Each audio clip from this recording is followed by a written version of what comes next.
అపారం ఏమండి నా బంగారు తాడు తప్పకండి. అపారం 10 రోజుల నుంచి ఇదే కలవరింత. ఎవరి అప్పారావు? కొడుక? దొంగనా కొడుకండి. మా బావగారు వాడికి 10,000 అప్పించి చేతులు కాల్చుకున్నాడు. అది విషయం. అందుకే నా మందులు పనిచేయడం లేదు. అపారం ఆ దిక్కుమాల 10,000 కోసం ఆసుపత్రి పాలై 25,000 వదిలించారు.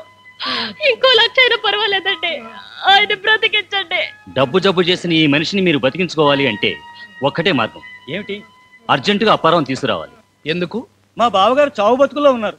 ఆహా, ఎంత శుభవార్త చెప్పావయ్యా దాసరి రాఘవేంద్రరావు. మీకు శుభవార్తే. ఇప్పుడు మీరు హాస్పిటల్కి వచ్చి బాకీ 10,000 చెల్లించకపోతే మాకు ఆయన మరణ వార్త వినిపిస్తుంది. ఇప్పుడు రావాలా? పైగా బాకీ తిరిగి ఇవ్వటానికి కాదు కదా, రావటానికి కూడా నాకు టైం లేదు. అర్జెంట్ పని మీద వెళ్తున్నా. బాబు అంత మాట అనకండి. రొమ్ములోంచి బయటికి తీసిన గుండెలా లపా టపా కొట్టుకుంటున్నాడు. మీరు వచ్చి ఆ 10,000 ఇవ్వకపోతే నిజంగానే మాకు దక్కడు. నా దగ్గర డబ్బు లేదా? మా దగ్గర ఉంది. అది ఏడీనా, అది మీకు ఇస్తాను. మీరు వచ్చి ఆయన చేతులు పెడితే చాలు. అలాగైనా సరే కుదరదయ్యా రాఘవేంద్రరావు. అవతల నా కోసం పెద్ద మనిషి ఎదురు చూస్తుంటుంది. దేనికండి? 2,000 అప్పిస్తానంది. మీరు ఎలాగైనా సరే తీసుకోవాలి అని చెప్పి కడుపు కాళ్ళు పట్టుకుని ఇంటికొచ్చి మరీ బతిమాలుకుంది. పాపం పిల్లలు గలది. ఎంత జాలేసిందంటే అంత జాలేసింది. సరే ఈసారికి తీసుకుంటానని ఒప్పేసుకున్నాను. అవతల ప్రాణం పోతుందండి బాబు. యువతల పరువు పోతుందండి బాబు. అయితే ఓ పని చేద్దాం. ఏమిటి? ఆ 2,000 కూడా నేనే ఇస్తాను. దయచేసి రండి బాబు. ఏమిటి? మీరే ఇస్తారు? అవతల అది ఇచ్చి యువతల మీరు ఇచ్చి, అబ్బా ఈ అప్పులాలతో చచ్చే చావొచ్చి పడిందండి. సరే ఇదిగో, ఇది మీది, ఇది ఆయనది. ఎక్కడా? అక్కడా. అదిగో బక్క. ఆ బక్కలను చూస్తే నీ పిల్లల లెక్కలన్నీ బయటపడిపోతాయి. అలాంటి పరిస్థితుల్లో నేను అమెరికన్గా హైదరాబాద్ వచ్చాను. నన్ను రక్షించడం కోసం వీడు అమర్నాథ్ శాస్త్రిగా ఎంట్రీ ఇచ్చాడు. అక్కడి నుంచి కథ రోజుకో మలుపు తిరుగుతూ మమ్మల్ని టెన్షన్లో పడేస్తోంది. యా అల్లా, ఈ కథకి ఎలా ముగింపు ఇవ్వాలా అని రోజు మేము పీక్కోలేక లాక్కోలేక చస్తున్నాం. ఈ టైంలో నువ్వేమో మా వెంట పడుతున్నావు. పోనీ ఆగి నీకు నిజం చెప్దామా అంటే మా గుట్టు బయట పడుతుంది. అందుకే నువ్వు కనిపిస్తే చాలు మేము పరుగు పరుగు. అర్జెంటుగా ఎక్కాలి, లుక్కాలి. ఎలా? ఇలా. అయ్యరు, ఈ 100 నీదేగా? నాదే. పొద్దుటే ఇక్కడ దాచా. తీసుకో. అయ్యో, ఒరే చచ్చాను రోయ్. అయ్యో, అమ్మో. ఈ రహస్యాన్ని ఎవరికి చెప్పకుండా నా కడుపులోనే దాచుకుంటాను మాస్టారు. అమ్మా, కడుపు దాకా వచ్చిందా? ప్రామిస్? ప్రామిస్.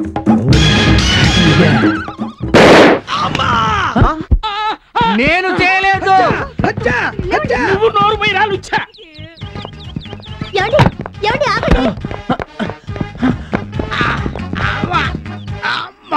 కోకిల, నీకు మిస్ అయిన బుల్లెట్ వీడి తగిలింది. హాస్పిటల్ తీసుకెళ్దాం. సార్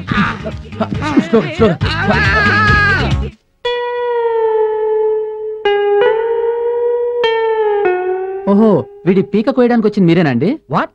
అది కాదు, ఆపరేషన్ చేయడానికి వచ్చిన డాక్టర్ మీరేనా? yes I am ENT specialist M Dharmaraju. Shall we proceed? Please proceed sir. మరణం ఆయన పల్స్ చూడు. మన పని త్వరగా ఫినిష్ చేసి మార్చురికి పంపిస్తే అక్కడి నుంచి లీజర్గా శ్మశానానికి పంపించచ్చు.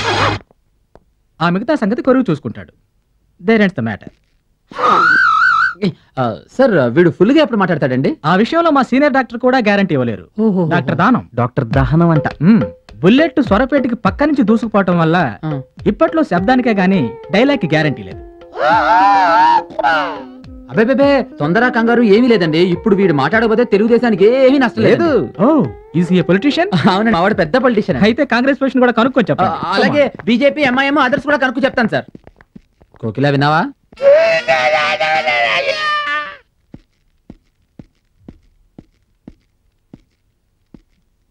నమస్తే సార్. ఏంటిదంతా? నిన్ను సస్పెండ్ చేశాను. అయినా నా కాంపౌండ్ లోనే ఉండి ఇంత రగడ చేశావు. విషయం పోలీసుల దాకా వెళ్ళింది. నీకు ఆ మిలిటరీకి ఏంటి గొడవ?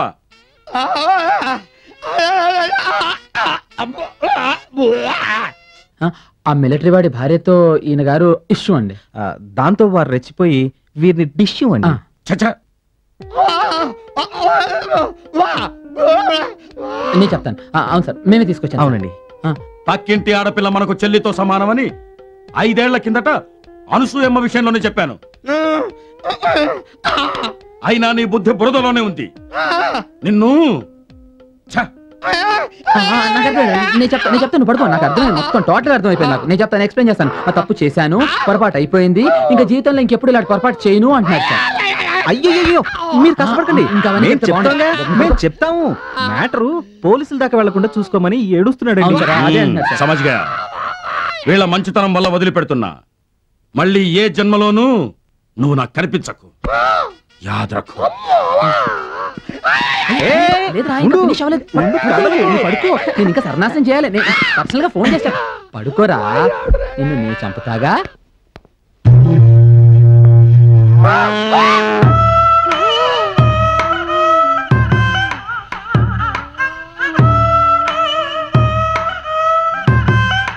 మాస్టర్ చాయ్ బ్రేక్. చల్ చల్. ఓకే మాస్టర్, ఎవరో మనల్ని ఫాలో అవుతున్నారు, be careful. Come on move you bitch. నీ కర్మరా.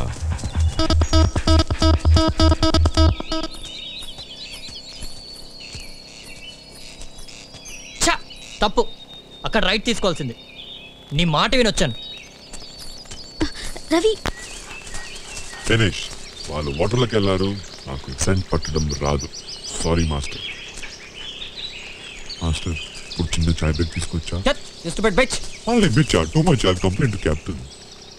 వీడి పని అయిపోయింది, మన పని అయిపోయింది. చిన్న సారీ, ఎక్స్ట్రీమ్లీ సారీ. ఎక్కడికి వెళ్ళాడు చిన్న? డిప్రెషన్లో ఉన్నట్టున్నాడు. చిన్న మరీ అంత బాధపడకు, బతుకుంటే మళ్ళీ ఎప్పుడైనా సంపాదించుకోవచ్చు. ఎక్కడికి వెళ్తున్నావు చూసొద్దాం. ఓ చూసుకున్నాను. వచ్చా వచ్చావాసన. మనకి బట్టల వాసన, బూట్ల వాసన ట్రైనింగ్ లేదు, కానీ ఉచ్చవాసన ఏముంది? నేను జీవితంలో వాటి మధ్య పెరిగింది. ఆ కెప్టెన్ గాడు క్లూలు పెట్టేటప్పుడు ఇక్కడెక్కడ ఉచ్చిపోసి ఉండాలి. దేవుడా దేవుడా, వాడు ఎక్కడ ఉచ్చిపోసాడో చూపెట్టవా ప్లీజ్? చిన్నకి ప్రామిస్ చేశాను, ఈ ఒక్క హెల్ప్ చేసి. చిన్న ఇప్పుడు చూపిస్తా వీరి కుక్క తడాక అంటే ఏంటో. అన్నా దొరికిందన్నా, దొరికింది. ఇంటి కొట్టి కడుతున్నావు, నాకు కుక్క అయిపోయింది కదా.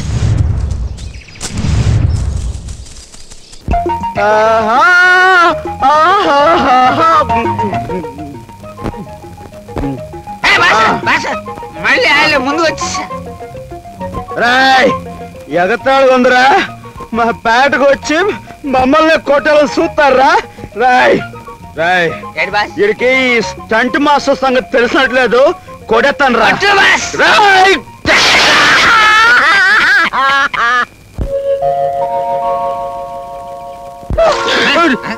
వర్షం వచ్చేస్తా.